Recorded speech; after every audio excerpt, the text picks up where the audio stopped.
It is something that I found people are struggling with. The strong ones who don't acknowledge their emotions, who wear that mask of productivity. No one knows they're struggling. We all have emotional traumas. We may not have a trauma that the DSM-5 designates as a trauma, but we all have emotional experiences, painful psychological experiences that shape us and changes the way that we view ourselves in the world and the way that we interact in the world. Everyone has mental health. We may not all have a mental health condition, but we all have mental health the way that we have physical health, and we have to nurture it. We have to take care of it so that we don't develop a mental health condition. Anxiety and depression and so many other mental health disorders are on the rise. We know that we have a crisis when it comes to mental health in this country and honestly across the globe. I felt like it was really important to dive more deeply into the conversations around mental health, and that's why my next guest is going to help us with this issue. Let me introduce you to Dr. Judith Joseph. She's the author of the highly anticipated book on high-functioning depression. Dr. Judith is a board-certified psychiatrist and chair of the Women in Medicine Initiative for Columbia University College of Physicians and Surgeons. She's a clinical assistant professor of child and adolescent psychiatry at NYU Langone Medical Center. She has conducted several clinical research studies in pediatric, adult, geriatric, and women's mental health as the principal investigator in her own research lab. She recently received a 2023 congressional proclamation from the U.S. House of Representatives for her social media advocacy and research in mental health. In May of 2024, she lectured at the White House for the Executive Office of the President of the United States and taught members of the administration a workshop on how to improve their mental health. She's been an expert on various media platforms, made a number of national television appearances, and received her education from Duke University, Columbia University, and then Columbia Business School. Please join me in welcoming Dr. Judith Joseph to the show.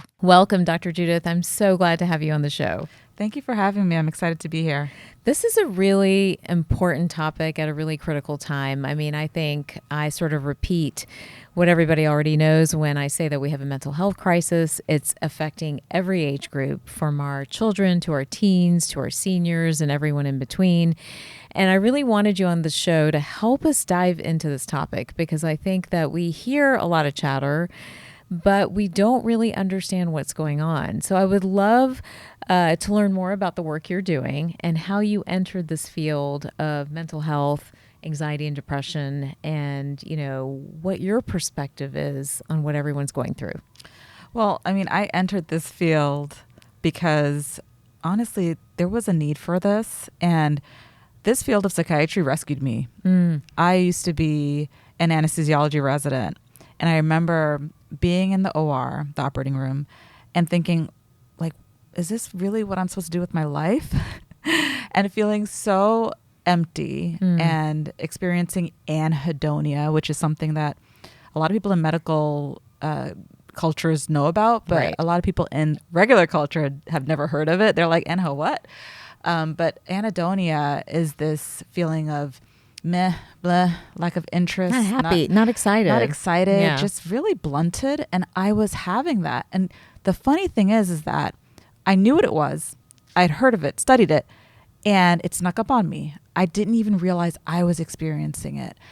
And when I realized that I felt so empty, I was like, I have to make a change. And this I have is to while shift. you're in residency, or you're already Residency. out working and stuff like that? I was in residency. Yeah, Okay. I was a resident, which is basically a doctor in training Right. in anesthesiology. And it is a very important field. I have a lot of friends in it. But, you know, if it's not the right fit for you, you can feel very empty doing something like that. You know, before we move into mental health, you've brought something up that's really important. I have been in medicine for probably over 25 years. I'm dating myself. But one of the things that I've observed is that anhedonia amongst our colleagues. And that can sometimes turn into despair, and it can actually turn into addictive behaviors, destructive behaviors as time goes on. And I think the bravery to be mid-path in a profession where you follow a road, you get things done, you keep going, but the bravery to be able to stop for a second and switch is something I want you to talk about for just a second, because this show is not only, for patients, but it's really for our physician community too, right? Because as we're trying to change medicine, we want to change it for the doctor too, because the doctor is just as burnt out, just as frustrated, just as empty as many of the patients that they're serving. So talk to us a little bit about what made you feel that way as you're going through your training, and what really gave you the courage to make a switch. The healers are not healed. They're just not Love healed. that. Yeah. But the culture of medicine, and this is not just doctors, it's healthcare providers, healthcare professionals. The culture is such that if you slow down, if you admit that things aren't okay, you're shamed. Yeah. You're letting the team down. It's almost like the military. It's like the military. Right? I just told my daughter that the other day. I'm like, going into medicine, she's 16. She was like, I like medicine, but I don't know about the journey. I'm like, going to medicine is like the military. They break you down. And if you care about people enough, you can maybe make it through, but it's a really rough journey. It is. And if you say the wrong thing, if you appear to be complaining, then you're seen as, well, you're not a part of us. You're letting the team down. Like, I went through it. Shouldn't you go through it? Right. So there is this kind of element of hazing involved. And also, if you do ask for help, if you're brave enough to ask for help, sometimes you're told that you have to report your mental health condition to a board. So then imagine being a medical student, accruing all this debt, basically delaying happiness and pushing off youth, and then being told that when you do break down, you may not be able to work. Right. I mean, it's on your record. It's on your record. Yeah. It's your worst nightmare, because you now, are from a position of relative scarcity. Yeah. You have all this loan, all these debts. So you're kind of pushed between a rock and a hard place. You can't ask for help, even though you know you need it. And a lot of people are struggling. So I was one of the brave folks. You were. I'm so proud of you. Who at the time I was just like, I cannot do this anymore. And I left that field, and psychiatry was the residency that I entered. And I entered psychiatry because a girlfriend of mine was like, this is great, Judith. You would love this. You did this rotation as a medical student in South Africa, and you were doing these trauma-focused groups with these orphans, and you came back glowing. Like, this is your calling. But I'm from a Caribbean traditional family where the real doctor has the scrubs, is in the operating room, has the whole getup. So when I told my family, I was like, I think I'm going to become a psychiatrist. They were like, what? They're like... And my parents are Caribbean, so they were like, you're going to go and work with crazy people? What's wrong with you? And I was just I love that. They're not crazy. But entering Columbia residency, we all had the opportunity to start our own therapy. So I had never been in therapy. And when it was offered to me, I was just like, well, I don't need that. Even I had stigma, right? I was like, that's for like really severely mentally ill people. Right. But boy, was I wrong. Starting therapy as a resident changed my life. Wow. I mean, In what I ways? thought I didn't have trauma. I was like, that's for other people. I unpacked traumas that I wasn't even aware of, right? It changed my life. It changed the way that I think about people. It changes the way that I interact with others. I became aware of my attachment style. Not everyone has a mental health diagnosis. Not everyone has a DSM-5 condition, but we all have attachment styles. Yeah. We all have emotional traumas. We may not have a trauma that the DSM-5 designates as a trauma, but we all have emotional experiences, painful psychological experiences that shape us and changes the way that we view ourselves in the world and the way that we interact in the world. And our decision making, right? DSM-5, by the way, guys, is the way that we diagnose different mental health conditions, different categories, just to clarify that for just a second. The Bible of psychiatry. The Bible, that's a great way to, and it gets updated periodically, It does, right? yes. So, so you're in therapy, you're unpacking your own traumas, which you were unaware of. What is that? Is that talking? Is that just for somebody watching? Is therapy always talking? Is it always talking and going through? How do you get to that point of walking in, not thinking you need it, and then going down a road of like, wow, that's what I'm doing and that's the way I'm behaving? Well, there are different types of therapies, just like there are different types of treatments in other medical fields, right? But the type of therapy that residents, at least in our residency, what we were offered was a psychoanalytic psychotherapy, which is a very deep, introspective type of therapy where you're working closely with the therapist and you're kind of playing out themes in life, like attachment themes and so forth. But there are different types of therapy. There's dialectical behavioral therapy that's focused on emotional regulation, distress tolerance, interpersonal skills. There's cognitive behavioral therapy, which is a behavioral therapy that's very helpful with anxiety, depression, sleep. There's more like parent-child type of therapy. So you have many different types, somatic therapies. But the type that I was in focused on my, early experiences, my attachment. And my therapist, and I talk about this in my book, High Functioning. My therapist said, I think you're masochistic. And I was like, but wait a second. That was taken out of the DSM-4. It was in the DSM-3, the Bible of Psychiatry, but they removed it from the 4. So how could it be something that's not in there? And a little secret, us therapists, we use terms sometimes between ourselves. But, technically masochism was removed because it's something that people thought was victim shaming. Right. So a masochistic individual will put others first, will sometimes bend over backwards, even though they themselves are not, happy. It's actually hurting themselves. Sound like medicine, right? Yeah. Self-abuse. Right? Yes. We're told to put the patient first. Right. We suffer. Doctors work long hours. In surgeries, you're holding your urine for hours. Yep. You're not eating. You're putting the patient first, but this is noble. There are a lot of masochistic people in medicine, but we're not allowed to say that, right? So why does masochism have such a negative connotation then? I think instantly like selfish and all these other words come to mind when I hear that term. Well, because traditionally, medicine has a lot of things. Psychiatry has problems from the past, right? So, traditionally, masochistic patients were seen as women who were in abusive relationships, who kind of provoked people to, hit them, right? So there was a connotation with that, so like the abusive side. But there are elements of masochism that still apply, right? You don't have to use those type of inciting violence traits. But what we call masochism today, the acceptable form, is people pleasing. How many memes have you seen about people pleasing? A million. People pleasers are us. Call now. There's that one that I see all the time. But and we laugh about it, but women are still the primary people pleasers. Yes. We put our children first. We have to put on the facade of we're a career mom. We take care of the elderly parents. We're the ones who are dependable. How many business owners do I know who've been like, I like to hire women because they show up. Yeah. But it's really code for they're people pleasers.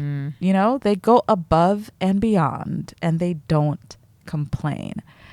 But that has repercussions. Women have twice the risk of depression, twice the risk of anxiety, make up 80% of those with autoimmune conditions. Think about that. It's not all hormones. There's a cultural and societal element to it. We are literally driving down our health and our mental health because of people pleasing. Wow. And so you discovered this about yourself. What sort of enabled you personally to be able to then make a change? Was it sort of like, wow, this is who I am and what's my next step? Because I'm just thinking about somebody watching or listening who might be in the same boat. They're like, I do spend the majority of my time making sure everybody else is okay, which again, a lot of women are doing over and over again. How do they, maybe it's through therapy, but how do they get to that next step? In my own work with my therapist, I wish I could say that therapy healed me. But the reality is that when you have a pervasive pattern in your personality style, the work takes time, it's not like snap my fingers and it's okay. It's not. And you're going to go through places in life and times in life and frames in life where you're actually doing good work, right? You're constantly self-reflecting. You're saying, I'm going to stop these habits. I'm going to, really make a change. But then you'll fall back into old patterns and that's okay. Personally speaking for myself, I find myself in these patterns. And in my book, I talk about the things that I use, the tools that I use to keep in check. So, I talk about the 5 V's to thriving. Number 1 is validation. I have to constantly self-validate and make sure that I'm acknowledging my feelings, because people pleasers and people who have masochistic traits, they will many times push down how they feel. They won't take the time to acknowledge how they feel because they're thinking about everyone else. And it sounds very simple, but self-acknowledgement and validating your feelings, it really is difficult when you're not accustomed to doing so. And this is just a conversation with yourself, right? Now we've seen the other memes too. Like, can we talk about my feelings right now? You're not validating my feelings. We've seen that too. But you're starting just with you, the individual, and recognizing and acknowledging how you feel. Absolutely. And in my book, I talk about all the different ways that people get validation. So it could be external. You can get it through your therapist. I talk about how I use assessments in my clinical practice, how sometimes showing someone a score, a trauma score, is validating in itself. Because many times in mental health, it's not like we can take a blood test and say, oh, look, this is the level of your trauma. We don't have that yet. Right. But we do have clinical assessments like the CAPS-5, which is the gold standard for trauma. And if I show someone a CAPS-5 that's really high, it's like, wow, like I was not acknowledging my trauma all this time. Had I known I was walking around with a CAPS-5 that high, I would have been kinder to myself. So there are many different ways to validate. Assess that. Correct. So let's talk about the CAPS-5 for just, are there others too in addition to the CAPS-5? I think there's another one that I'm blanking on the name of that I've seen too. In my clinical practice, the ones that I typically use are the gold standard. So for depression, I use the MADRS, the HAM-D. But for my own personal research, I've developed my own trauma inventories because many of the trauma inventories focus on childhood traumas, which are really important, like the ACEs, which you're probably familiar with. That's what I was thinking of, yes, the ACE. And there's two versions of the ACE that is familiar. So there's like the one that was the original that the CDC Kaiser Permanente had. And then there's the Philadelphia modified one that's based on a more like, I think, comprehensive experience. So it includes more urban environments, but they mostly focus on childhood events. And the reason they focus on the childhood trauma is because your brain is thought to fully develop when you're 25. But we know that just because it's mostly developed doesn't mean that it is static. So it changes. There's neuroplasticity. So in my trauma inventory, I included a lot of adult experiences, such as divorce. Yes. That's traumatizing. Yes. Bankruptcy. Traumatizing. Business loss. I mean, seeing a loved one in the ICU, traumatizing. But in the classic sense of the DSM, the Bible of Psychiatry, a trauma is something that's life-threatening or an assault or combat. So something like being, in the hospital for a prolonged COVID-19 wouldn't count. Right. But try, like when I have a patient in front of me telling me that that's traumatizing, and I have to tell them that doesn't meet criteria for this study. Right. It's so invalidating. So I go off the record. I'm like, for this study, it's not trauma, but between you and me, it's trauma. You may not meet criteria for this one, but I believe you. And that for someone is so powerful. That validation is so powerful. There's something called affect labeling in psychiatry. If you name a feeling, that decreases the anxiety tremendously. It is therapeutic to name a feeling. I mean, that gives me goosebumps every time because many people walk around, they don't know how they feel. They don't know why things aren't going well for them. And if you can name it, it's not only validating, but it is therapeutic because it decreases the stress of the unknown, and human beings cannot handle uncertainty. It is terrifying.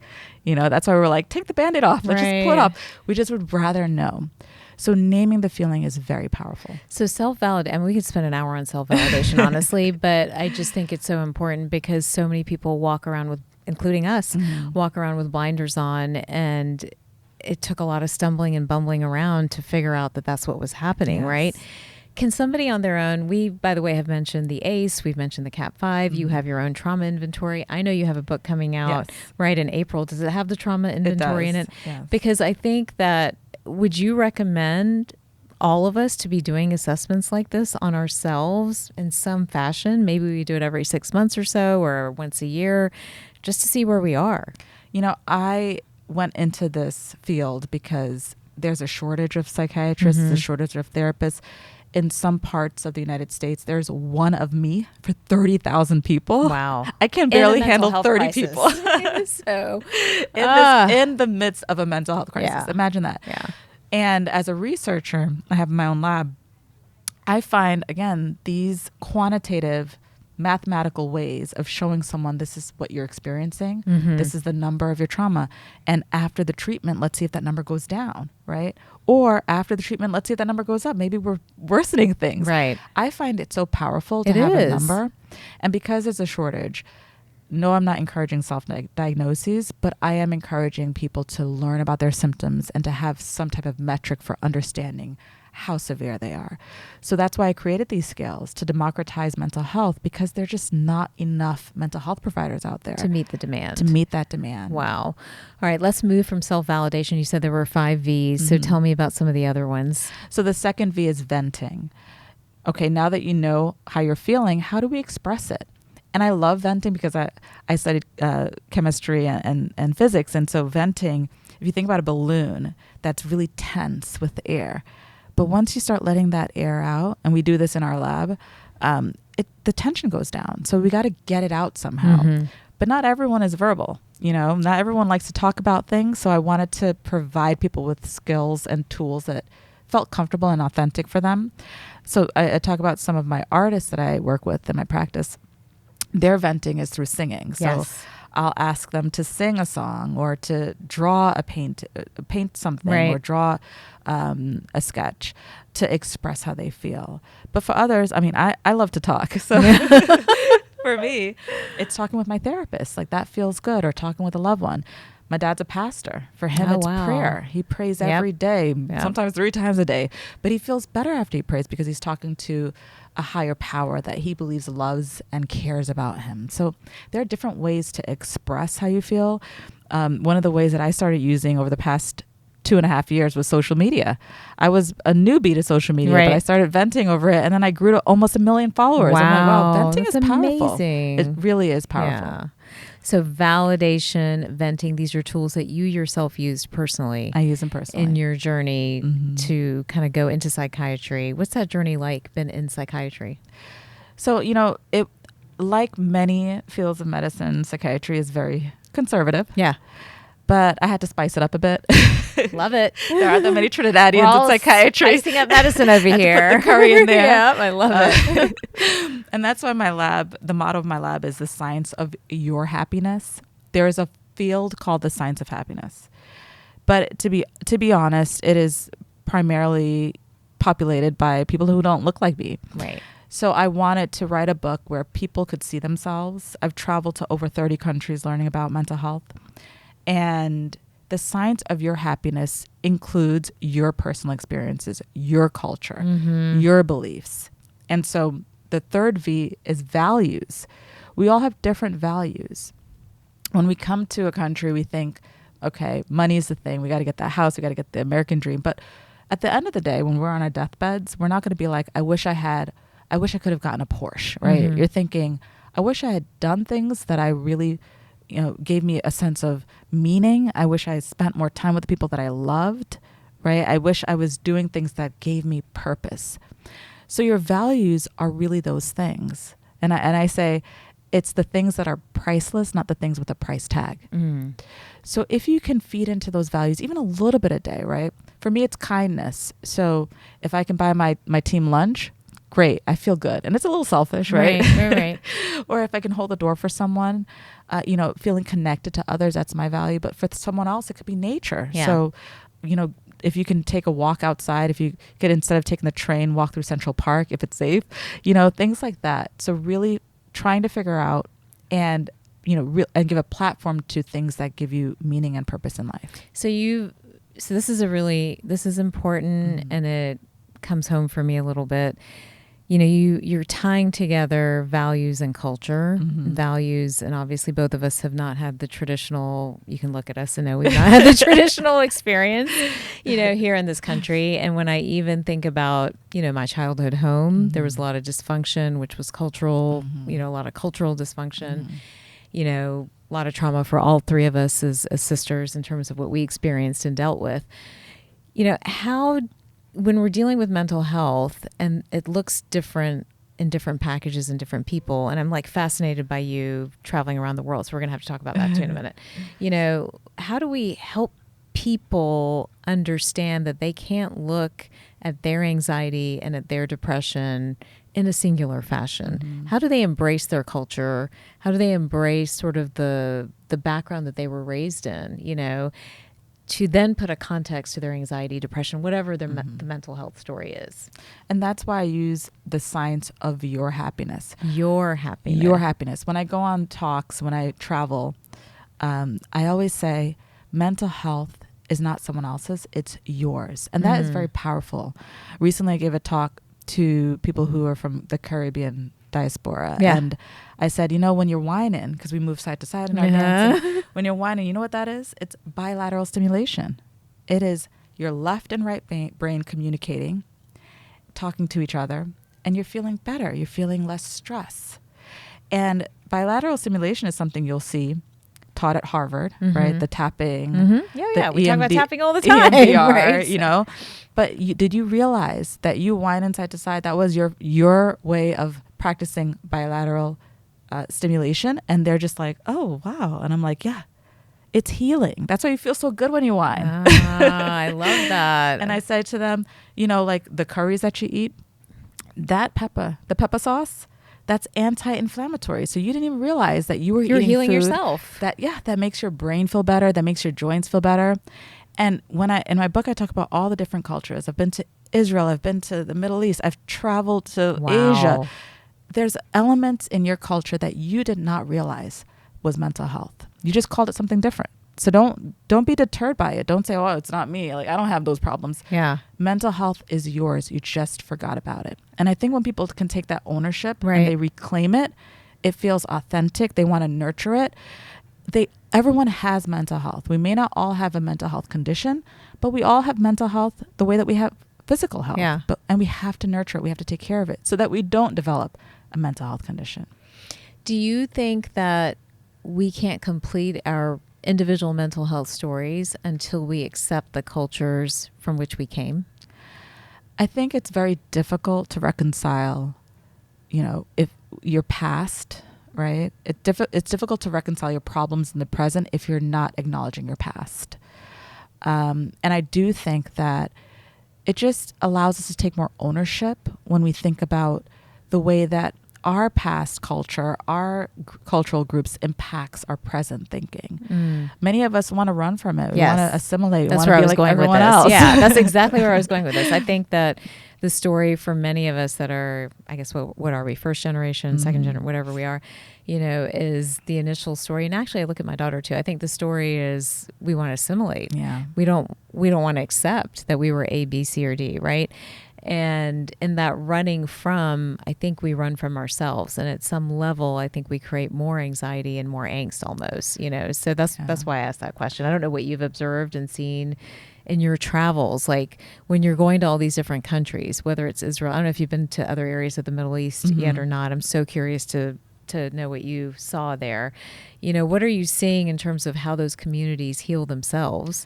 And then how individually, many of these communities around the world are family centric. It's not about the individual. So how does the individual survive in those constructs, in a mental health construct? Because my, you know, again, limited observation has been that in a lot of these units, it's ignored, you know, or dismissed.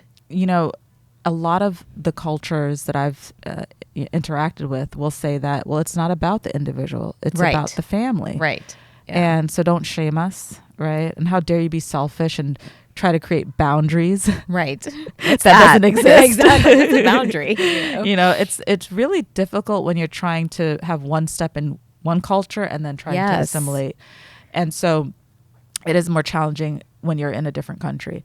But what I've noticed when I've traveled is that people tend to find ways to separate themselves from others as well. So like I was in China and the main cultural group was separating themselves from subcultures. So they're even within a larger country, culture.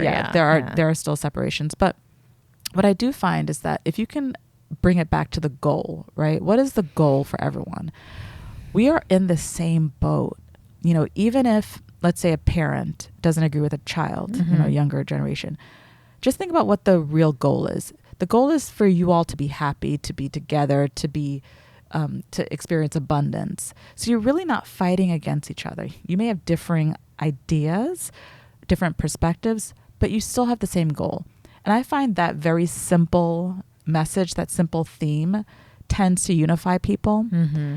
But often I see this recurring theme, no matter where I travel, that people within certain cultures forget that they have the same goal. That happens all the time, and that creates conflict. It does. It creates conflict. So one person may agree that mental health is important. We should take care of it. We should see a therapist. And the other person's like, no, that's not part of our culture. But when you bring it back to the goal, like you all want to be healthy, you want to be together, you want to be unified, you really want the same things. You're just looking at it differently. I love approaching the family unit that way. Like we all are on the same mission. We have the same purpose. So values, venting, validation. And vitals. Vitals. We know that word. What does it mean for you? So of course it's like the typical boring doctor stuff, like pulse, eat heart well, rate, blood pressure, all that stuff. So. Eat well, but really eat foods that nurture your brain. There's a whole field of nutritional psychiatry now that shows that certain brain foods can be so powerful, and in some studies can be very effective, even as effective as certain medications. So leafy greens, omega-3 fatty acids, all are brain healthy. You know these things. Eating things that are not processed, because that increases inflammation. And then getting movement in. So, not necessarily going to a gym, but like getting some dancing in every day, walking, steps instead of elevators. And then looking at things like sleep. So sleep is restorative. We all need sleep. Making sure that you practice good sleep hygiene, that you have good boundaries in the bedroom with regards to not taking work into the bedroom, work-life balance. Yes. And then your relationship with technology. This is something that a big one. A lot of doctors aren't asking about, but I think it's going to be a big deal. I think that the Bible of Psychiatry, the DSM, will eventually include a whole set of disorders related to tech, because technology impacts us and it's relatively new in terms of human history, right? And then relationships. Your doctors don't necessarily ask about your relationships, but in longevity science, we know that the quality of relationships, that's the primary factor in terms of your outcome, in terms of your longevity. Wow. So if you have negative, toxic relationships, then that's draining your life source. If you have positive relationships, that can actually extend your life. So all of these things are vitals. I call it my new vitals. I like it. So relationships. So these are personal relationships. What about career or professional relationships? The same. Equal value? Perhaps not equal, but very important. Think about where you spend the most time. Right. If you're spending more time with your boss, then maybe that is the most important relationship in your life. Because if that relationship is toxic, that's draining your life source. I teach my patients, and then in my book, I teach people how to write a biopsychosocial model. And if you're social, so bio is your biology, like your genetics, your chronic conditions, the medications you take. The psychology bucket is, your past trauma, your resiliency factors, your IQ, your attachment style, your past psych history. Social is basically everything in the environment. So what you eat, how you move, and so forth, but also your relationships. So if you're spending the majority of your time with a boss that's toxic, that belittles you, that praises you, that you don't know what's going to happen, that's dysregulating your physiology. That's wearing on your heart. That's breaking down your longevity. So if that's the person you're spending the most time with and they're not healthy for you, you got to reconsider that. I could tell you to eat as much kale as you want. And it's not going to make up for that. But if that that person is toxic and draining your life source, that's the real problem, right?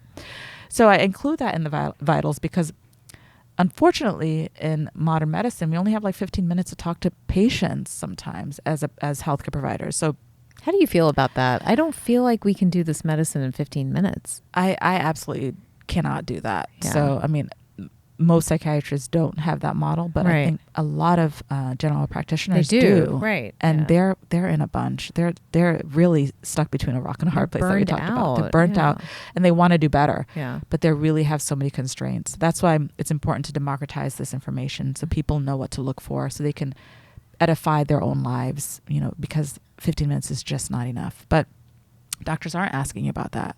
They're not saying, okay, are you taking your blood pressure medicine and is your boyfriend toxic? They're not doing that. That's right. They have to Dump prioritize. the boyfriend. It's on a prescription right here. Go home and show it to him. It's the rule of twos, right? Right. Medicine doctors know that. They only Right. they only have a time for 15 minutes to prioritize one or two things. Right. Everything else, you're on your own, right? Definitely. So relationships obviously are impacting your overall mental health. Where does that fit into the 5 V's? Is it a part of the That's vitals? part of the vitals, Part of yeah. the vitals. Okay. And so there's one more V Yes, that I think vision. I missed. Vision. Yeah, people who are high functioning tend to be on to the next. They finish one goal and they're on to the next. But they very rarely plan joy. They don't schedule it. They don't celebrate their wins. And that is a problem. And it doesn't have to be a big win. You know, it doesn't have to be like, oh, I got a promotion or I got this award. A small win is getting your kid to school on time. You know, when I get my daughter to school on time, I'm like, yes, I'm going to sit and enjoy this coffee. And that's my little celebration. I'm Right. like giving myself praise that I did it. You know, it sounds like trite, but it's not. You know, like celebrate your small wins. If you called a friend who was down and you made time for that friend, that's a win. Celebrate it, you know? And the big ones are important as well. Right. I have so many students that I've treated along the years who skipped graduation ceremonies, who skipped certificates. I'm like, so you worked hard for that. Go to that ceremony. You know, if people name you as employee of the week, celebrate it. Talk a big about deal. it. It's a big deal. Yeah. If you were able to set boundaries with your mother-in-law, that is a huge win. Right. Celebrate that one. Absolutely. Celebrate that one. Well, here you are now entering the field of psychiatry. You've switched from anesthesia. You know, what do you have to say about psychiatry as it's practiced today? I know you're innovating. You've come up with the 5 V's. You have your own trauma inventory. You're innovating the field, and we need innovators like you. But what's happening within the field of psychiatry? Because I know from a patient perspective, and even maybe a little bit from a colleague perspective, there's a lot of frustration and a lot of trepidation with going to a psychiatrist today because medication and pharmaceutical management seem to be the only tools offered. Talk to us a little bit about that.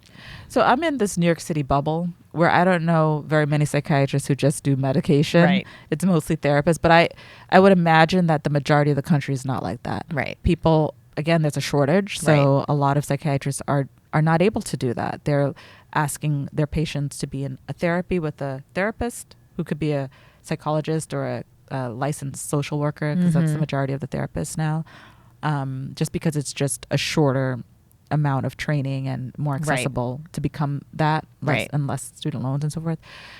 But in with the psychiatrists that I know, they're very holistic. So they are learning about things like menopause and hormones and diets, you know, and nutritional psychiatry and movement and lifestyle.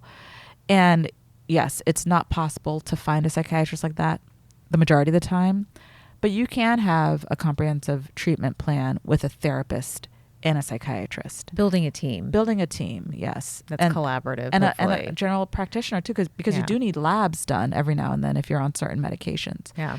So you are also a part of the treatment team. Don't think that I have like 1, 2, 3 specialists and that's it. You're the glue that holds that team together. So be active, be an active participant in that team. Take, notes about how you're feeling. I ask my patients to log, basically what they eat during the day, how much caffeine they're consuming, who they're interacting with, and take these quizzes, right? So that you can see, on this day, my depression score was higher, meaning higher, as in not a good thing. Right. What happened that day? Did I get sleep the night before? Did I have too much caffeine? Did I interact with a toxic individual? So really become your own historian. Be the best historian. Be the best part of the treatment team that you can be, because you are really the glue that holds it together. I love that. Do you think within the field of psychiatry, there's more research being done on some of the effects of food in mental health, technology in mental health, relationships and hormones and mental health? What does the research world look like? Because I know you've got your hand on that. So tell me a little bit about what you're seeing. There is a lot more research. There's a whole burgeoning field of nutritional psychiatry. It's changed my life. When I started learning about the foods that you can eat to depression, to beat inflammation, I changed my whole diet. Like it was radical. I'm high functioning AF, so of course I did it all at once. But I cut out, sugary foods. I used to love the sugar in my coffee. Now I wouldn't even think about it. I mean, my guilty pleasure, which is kind of gross, is like red candies, but the red dye is so bad. Oh, what did I used to like? I used to like cherry sours. Do you remember those? Oh, yes. I was addicted to cherry sours. Obviously not anymore, but yes. There are a lot of TikToks on sour candies helping you with like mindfulness and so forth. But mine was red Skittles. Red Skittles. Red and purple. Yep. But I cut out a lot of processed food. If I can't pronounce it, I will not eat it, which is really difficult to do. So do it slowly. But I found that eating better made me think clearer. I was less irritable. I got better sleep. I just felt better. So it was just like a no-brainer for me. But I understand that not everyone has that, in them.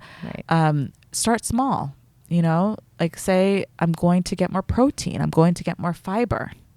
Pick one meal or one snack of the day to do right.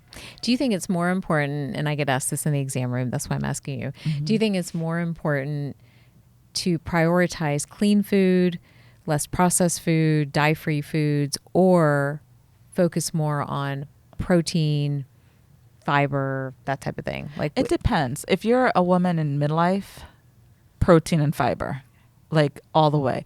But for my patients with depression and anxiety, I'm like, no processed, like try to limit the processed food, do clean foods, sometimes it's cheaper to eat foods that don't have all of the, processed stuff in it. Yeah. But it depends. But I really, for the women in midlife that I work with, I try to protein and fiber. Yeah. Get your and vitamins. then, well, now that let me back up. Now that we're thinking about different segments of the population, I really want to dial into a couple of different things. What's happening with our children? Why are we seeing an escalation of mental health issues among children? And then when we look at teens, it's rampant. Tell me what's going on there. So, it's no surprise that 2020 was traumatizing. And a lot of our kids have not recovered from that. They're experiencing delays in math. They are experiencing social anxiety, that whole removal from society for a while set them back. And we have to validate that. Let's not just say, oh, like get over it. Right. It happened to them. Right. And they were vulnerable during that time. Also, the way that they interact now is on screens, and we're learning about how devices impact the developing brain, that it's not positive. Like, yes, there are positive of social media. You can connect more. You find people that look like you. You can use it to learn. However, this constant exposure, that's unregulated. When you have parents who are working like 9 to 7 jobs, that's a reality these days. That the iPad, that, the phone, that's a babysitter. Yeah. We have to acknowledge that. So is there a quick fix? No, but many people, if they do this as a community, if they say to each other, like, we're going to try our best to not have our kids on these phones, that we wait until they're 13, it's called Wait Until 8th as an organization, that maybe that's a fix, but that's very difficult to do. It's very difficult to do if you don't have the resources, if you don't have supports, right? Who's going to watch the kids? Who's going to entertain them? Right. But yes, social media has impacted their brains. Being on screens all day has impacted their brains. They're not connecting with each other. They're feeling lonelier more than ever. They have these delays in education.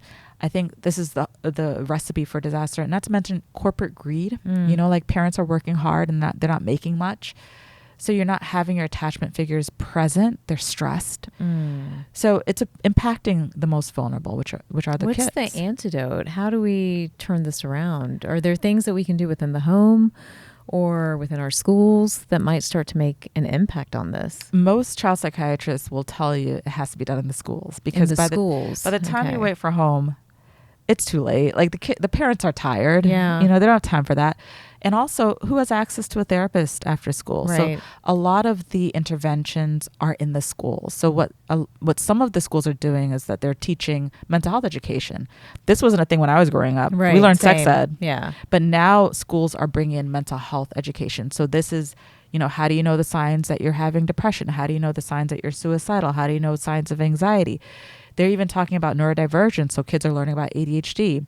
And then they're taking it a step further and they're teaching children distress tolerance and skills in schools and meditation and mindfulness. And some schools are like just rock stars and they're teaching children about toxic relationships. I'm like, this is great. Amazing. I wish I had learned that. Same. They need to learn about love. Saved me about a decade. Yes. But anyhow. Why are we waiting until you're already married to be in couples counseling? You should be learning about love early on before you start falling into these patterns. So such a good point. I really do believe it belongs in the schools, not for the teachers, because the educators are already burdened. Right. And it's not fair to have them now teach about something that they're not even skilled in. Right. So I do think that schools that are doing it well have a separate department focused on emotional well-being, mental health education, and skills training. And when children are learning this, they're able to grow in ways that are more adaptive. They're able to cope in ways that are more adaptive. They're not turning to substances to medicate. They're not turning to their phones. And schools that are removing phones from the classroom, from the school campus, they're seeing improved mental health. They're seeing improved education. Our schools are doing that. Both my children, my teenagers. You mentioned something that I don't want to leave on the table, the attachment style of the parent when they come home from work, or even maybe they're not working, they're working in the home. Talk a little bit about that and mental health for the family unit, right? Talk to us about that for a second. If a parent is not healthy, chances are the children won't be. I mean, it is no secret of mental health. When we treat families, we focus on the parents too. Because if a parent is coping better, if a parent is not depressed, if a parent is not stressed, the children see that. Children look to their attachment figures for guidance. So if you're looking at an attachment figure who's not present, that's neglect. Or if you're looking at an attachment figure that's emotionally dysregulated, you're learning those coping skills there. So we really want the parents to learn as well, at least when you're in a therapy setting. Right. So the treatment is not just the child. A lot of the work is done with the parent. And the hope is that in schools, when you're teaching children emotional regulation and distress tolerance, that some of that education is going back to the home as well. Usually the parents know what's happening. Hopefully they know what's happening, and that they get some type of curriculum. But we really want to focus on parental health. We don't want to burden parents with having to now take care of the child's mental health. Is there something we as parents can do within our homes to foster mental health? Is it spending time? You mentioned being present. I think, I kind of can look at the mirror and look at myself and be like, am I really doing a good job at that, as busy as I am? Are there certain rituals, practices that we can develop, within the structure of our family units, to establish that? And then one more follow-up question to that. Is there a tool families can use to screen the health of a family, not just the individual, but the health of a family? Well, within my home, we practice the 5 V's. I love we the validate. 5 V's. We acknowledge how we feel. My daughter's very good at that. If I'm trying to be Miss Busybody, high functioning, she'll be like, "Mom, slow down. I'm tired." And I'm like, "I'm tired too."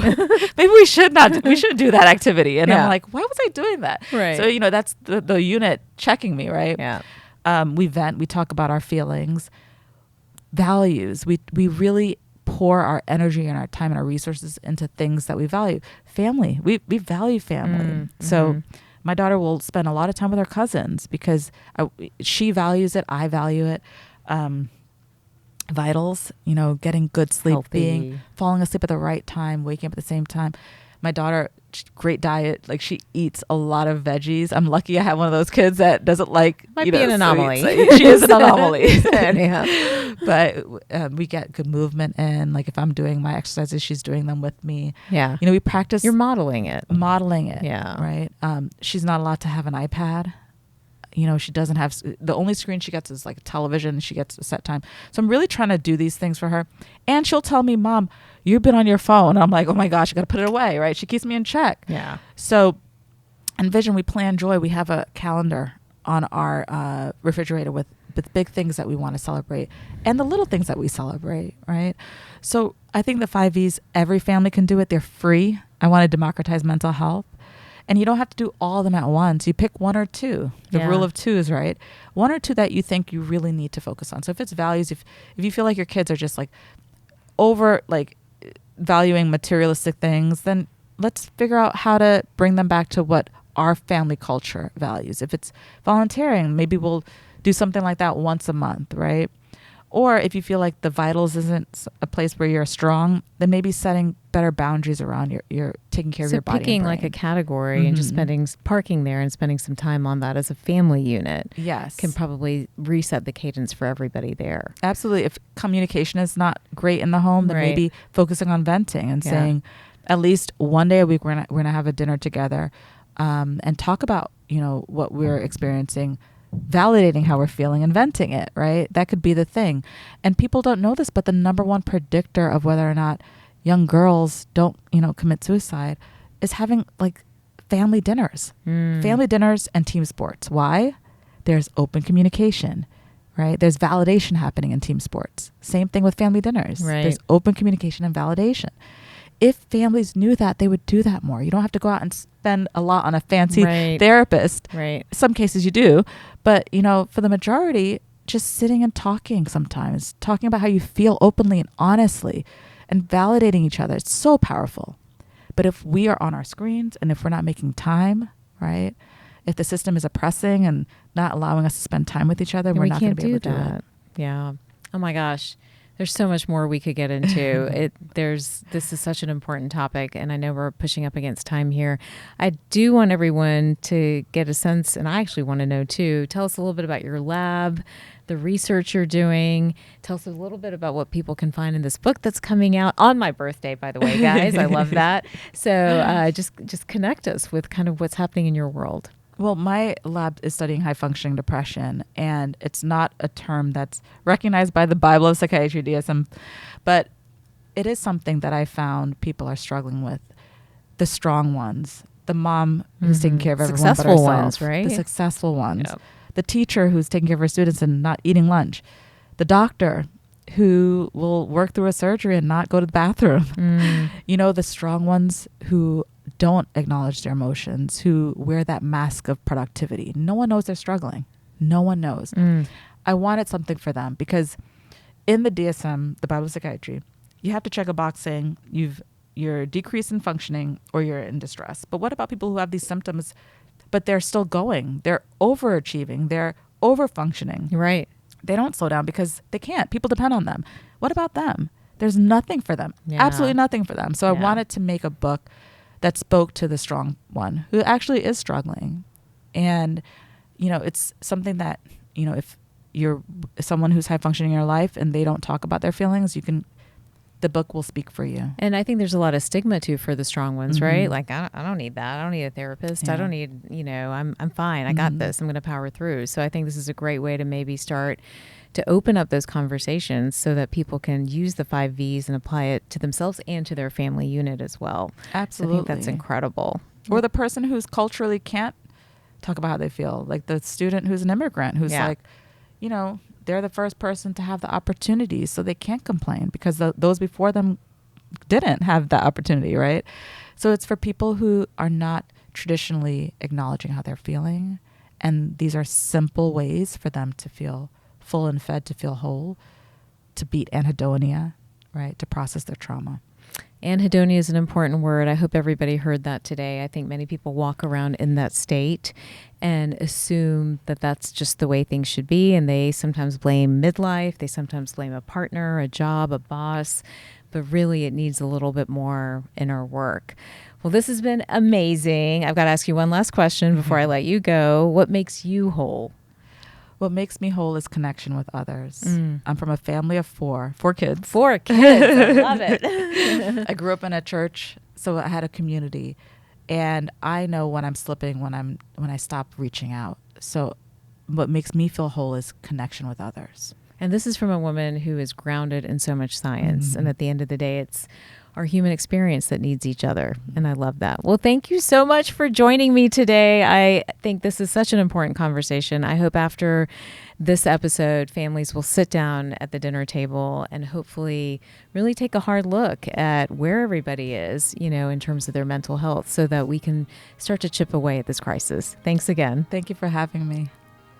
Thank you so much for listening and watching today's episode of Whole Plus. Be sure to share this episode with your friends and family. And if you haven't already, please take a moment to subscribe to this podcast on YouTube or click the follow button on Apple, Spotify, or wherever it is that you get your podcasts. And don't forget to follow me on all social channels at Dr. Taz MD. Until next time, stay healthy and stay whole.